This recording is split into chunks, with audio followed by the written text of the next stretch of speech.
สวัสดีค่ะ สวัสดีค่ะ So first of all, it's really exciting getting to meet you in person. So first of all, how do you define yourself as a entrepreneur? Well, I always pause a little bit when I'm asked to define myself or introduce myself because I have so many roles and responsibilities, so many titles and labels, which I think we all do, right? Yeah. I'm an entrepreneur. I'm a co-founder of 2 tech companies here in Thailand. One is a fintech company and one is a cloud SaaS service provider. So that's what I do professionally, right? But I'm also a mother of 3 children. I have 2 teenagers and I have a tween, 9-year-old. And I have so many other roles as well, right? Wife of 1, sister to 3, daughter of 2. So the best way to introduce myself is to say I'm a professional juggler, a professional multitasker. I love how you use the word professional juggler. Yeah. So how do you juggle all of these things professionally? I think at the end of the day, you learn the art of the balancing act, right? You learn how to manage all the different roles and responsibilities that we have and try to give the best of ourselves to each one. And it looks different every day. You know, certain roles might require 80% more on a particular day, and the next day maybe I can only give 20%. But what I think the most important thing in being a professional juggler or professional multitasker is being okay with the fact that I cannot give 100% all the time, every time. So sometimes you might have to pause a little bit so that you have that sort of me time to heal, to reflect on yourself, and then show up being 100% again. Am I correct? Absolutely. I think I learned a little bit late in my life that me time is really important. Because a lot of times we start off thinking, I have to give 100% here, I have to give 100% there, and it's impossible, right? And then you burn out. And then you're tired and you're running on empty and you're no good to anyone and no good even for yourself, right? So one of the things I think as professional jugglers or women who are managing a lot of things, we have to learn that pause is the most important. Right? Slow down. Sometimes we need to slow down in order to speed up. And rest is not a luxury. It's a necessity. Right? That's how we regain our energy. So that's like a fundamental part in your life to get some quality rest, quality sleep so that you feel that energy when you go back to work. Yes, absolutely. For me, sleep has become a non-negotiable, right? I have to get at least 7 hours of good quality sleep a day. But I've also learned that it's important to, you know, in my mind, if I'm not busy or productive, I'm not doing enough. Right? So it took some time to reprogram that, and actually I had to practice getting comfortable doing nothing. Oh. Yeah, which because I was so programmed all the time to do, and if I'm not doing, then it's not good enough. So that was, it sounds so simple and basic, but the idea of just being took practice and took intentional effort. Right, so throughout your life, you must have dealt with this double burden or possibly a triple burden because you're a working woman, but you also have to raise your 3 children, and then you're also like a sister, a wife, and everything. So how much of this is taking a toll on your mental health? Well, for a long time, it took a big toll.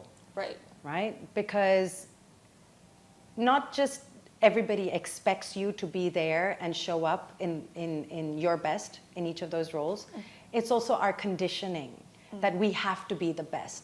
You know, like if my family needs me, I need to be there 100%. If my employees need me, I need to be there 100%. I need to be everything to everyone all the time. Like 100% present. Yes. And that's our conditioning, right? So we buy into that, but the truth is, it is physically, mentally, emotionally impossible for any human to do that authentically and to be able to sustain that pace. So where we need to start is first giving ourselves permission to be human. right? And being human is not perfection, Right. right? And so it's just being able to allow ourselves to really show up in the capacity that we can. Right, so how women can find the right balance for themselves between like their inner peace and being ambitious. So I really believe that ambition, we think ambition is all about being competitive and getting ahead and winning at all costs.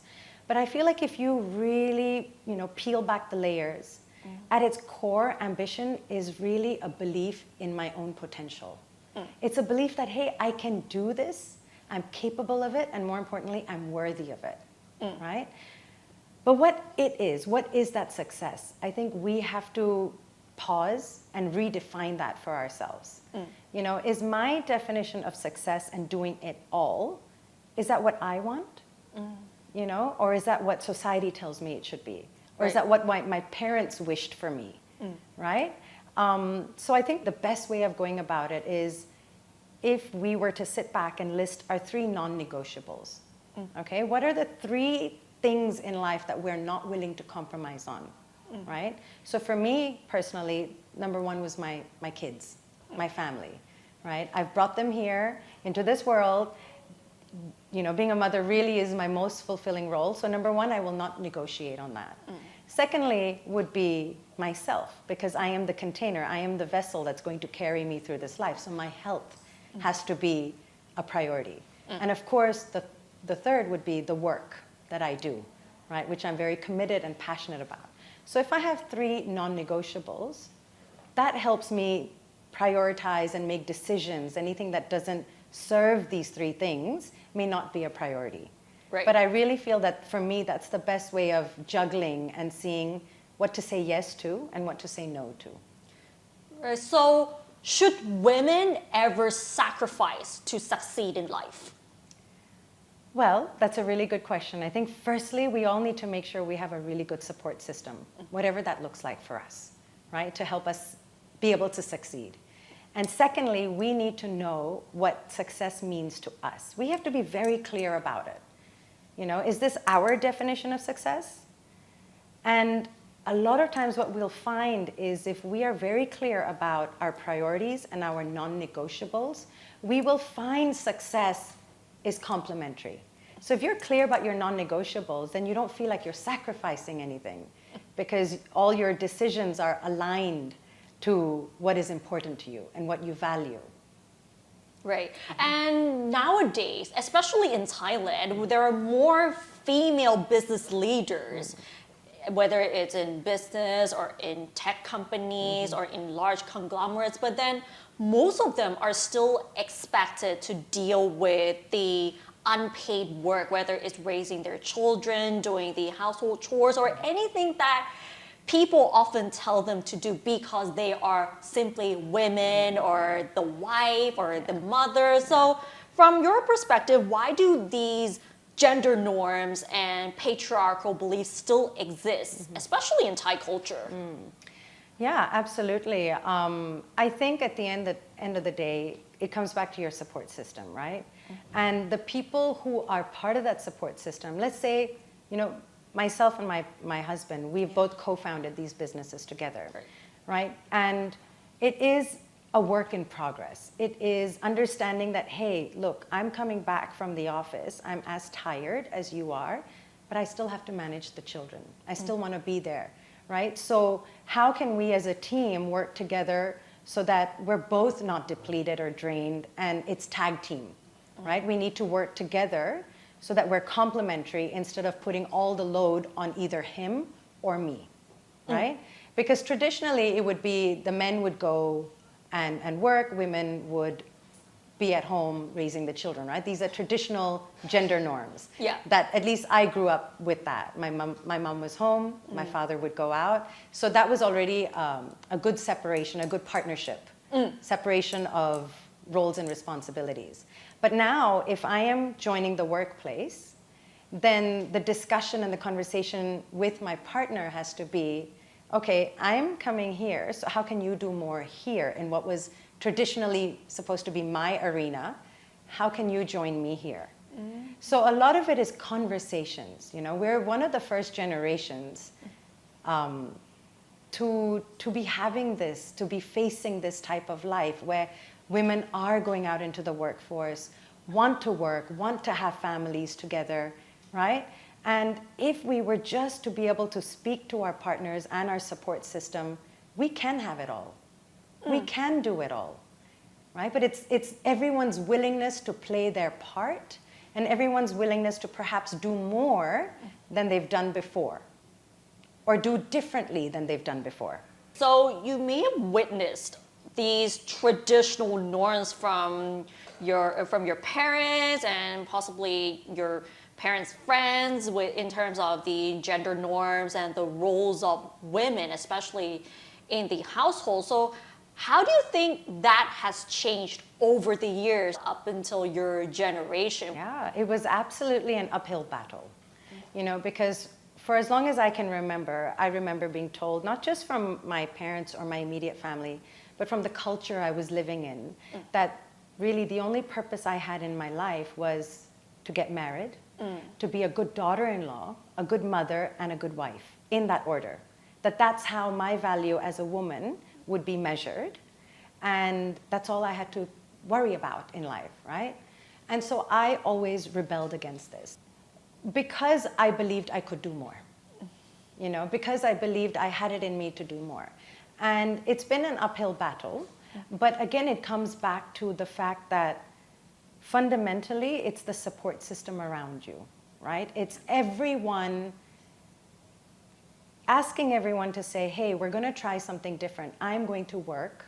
I have kids, but Mom, if I'm at work, I need you to come and help see them. So everyone's having to step up and do something different.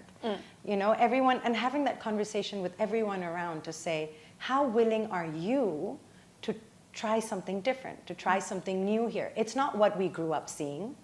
It's not what the traditional patriarchy has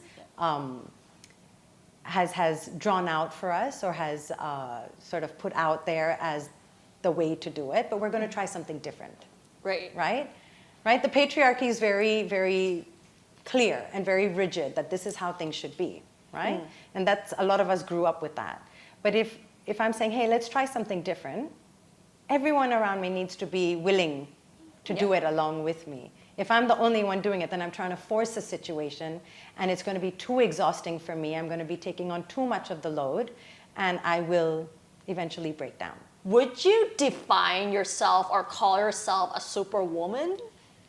Well, I try very hard, and my message is always that I don't want to believe that I have to be super anything to be worthy. I want to, this question really came to me when I was thinking about helping my older daughter, who's 15, map out her journey. Right? She's 15, she's thinking about what she wants to do for college, etc. And I sat back and I thought, if I could design a life for her, what would it look like? She's someone I love dearly, right? So that gives me a really great framework to say, okay, with somebody I love dearly, what kind of life would I want her to have? And that's when I realized that this term superwoman, which means you've got to do everything well. You've got to work hard, you've got to play hard, you've got to parent hard, you've got to work out hard and make sure you look the part. It's a very heavy burden to bear. And for someone I love so much, I don't want her to bear that burden, right? So that made me think that if I don't want this for her, why am I willing to tolerate it for myself? Why don't I love myself as much to say, hey, I don't need this title of superwoman to say I am enough. I need to know that for myself. And just feel enough and worthy within myself. Right. Without this title. And in fact, I should reject this title because it's too heavy a burden for anyone to bear. You must have been through a lot of battles in your life. So how did you manage to heal from those battles and all these struggles in your life? And especially that you have to juggle so many things as a mother, as a female leader, and all the other roles. Yeah, I truly believe healing is a work in progress. We never stop healing, and for me, I kind of like the analogy of an onion, okay? Because you peel layers, You keep, it's a never-ending Yep. onion. You keep peeling back the layers, and when you think you're done, something comes up to trigger it again, and you realize, oh my goodness, there's more to heal. But I think the most important thing I did for myself was recognizing that I needed to heal.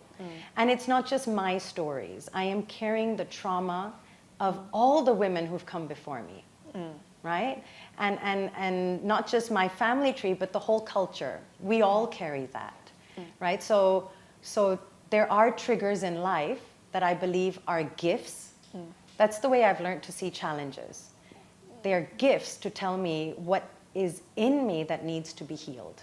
Otherwise, I would never know. Right? Yes. So I've come to a point in my life where I welcome the triggers because it just means I have to practice with more intentionality to heal. But hopefully they come less. And hopefully, these triggers come far and few in between. And that, would be a good sign that we're hopefully getting to the core of the onion. Would you say you have succeeded as a leader or as a woman? Do you think you've succeeded in your journey yet? The thing about goals and feeling like success is always, to feeling like successful is always, I'll be happy when. I'll feel successful when. And the truth is, when I reach that point, I am happy. But maybe I'm happy for 30 minutes. And that hit, I feel like, okay, what's the next hit now? What's the next goal? What's the next achievement that I'm going to strive for? And then I reach that one, and I'm happy for maybe 1 hour, right? And I just believe that if I keep doing this to myself, I'm never going to arrive because there is no destination. And at this point in my journey, I've realized that it's about the process. It's about the journey. So if I can be intentional, more conscious in every moment, whether I'm sitting with myself, whether I'm sitting with my children, or someone in my family, or my employees, or leading, if I can be more intentional in that moment, for me, that's what success is beginning to look like. Is there anything else you would like to do to empower more women to become successful in their lives or actually live their life to their fullest? Well, I think the most important thing that I would want to tell any woman, is what if you truly believed you were enough? What if you truly, at the core of yourself, believed that you didn't have to prove yourself anymore? What would happen? Because for too long, we actually have lived believing we're not good enough. I just maybe buy a new makeup palette. It'll make me look prettier. Maybe I'll feel better about myself. If I get a new hairstyle or a new dress or new anything, maybe I'll feel better. Our lives are constantly focused around the very fact that we want to feel better about ourselves because we don't feel enough. And we've lived like this for so long. So my point and my question is, what if we were to flip it? And what if you were actually, sort of approach it like an experiment and say, all right, what if I felt enough? How would I respond to this situation? What would I do here? And how would I lead this situation if I felt good enough about myself? Would it change the way I did things? Would it change the way I behaved? And just look at it as an experiment, just to play with it, and then start there. Because I really believe that as women, we need to reclaim our power, and that starts with reclaiming our sense of self-worth. We've lived for too long in a patriarchy that has made the masculine energy much more celebrated, right? We reward the constant doing and the constant achieving and the constant striving, and we've internalized that anything feminine is considered weak, right? Now, as a leader, if I look forward into the kind of world that we are stepping into, especially as, we've moved from an age where the economic drivers were tangible assets, like factory lines, industrial processes, to an age where the economic drivers are more intangible, technology, patents, branding, and ultimately people. Right? We are going into an age now where people, our talent, are at the heart of anything that we do. and a company will only be as good as their talent, right? So it's a very different age that we're going to be leading in. And the reality is, in this age, we're all going to have to focus on unlocking everyone's potential, right? How do we unlock the potential of our workforce? Firstly, it has to start with us being comfortable and recognizing if we're doing that for ourselves. But what's going to happen, and I find this very interesting, is we're all going to have to start getting more into our feminine energy as leaders, because it's the feminine energy that allows that nurturing, creates that safe environment for people to experiment, for trial and error, because we're going to be leading and living in a very different world. Right, so one last question. What would be your final advice to leaders, especially female leaders who are struggling to find the right balance for themselves? I think the pause is the most important, okay? Because when we try to figure out what's working, how do I balance this out more, it can lead us down, a little bit more of using our sort of the mental abilities to figure out how to balance things, and then we get stuck in a vicious cycle of trying to do more or to do less. We get stuck in the doingness. That pause is important. The ability to sit and sort of do an audit. Audit every aspect of your life right now, and then come back to your non-negotiables. That pause is really important. I like to give the analogy of a bow and arrow. An arrow has to move back before it can fly. So take that time out to figure out what's authentic to you, what's a non-negotiable for you, and then build up from there again. Right, that's a great advice for pretty much everyone, not just women. Thank you so much for today. Thank you so much. It's been a pleasure.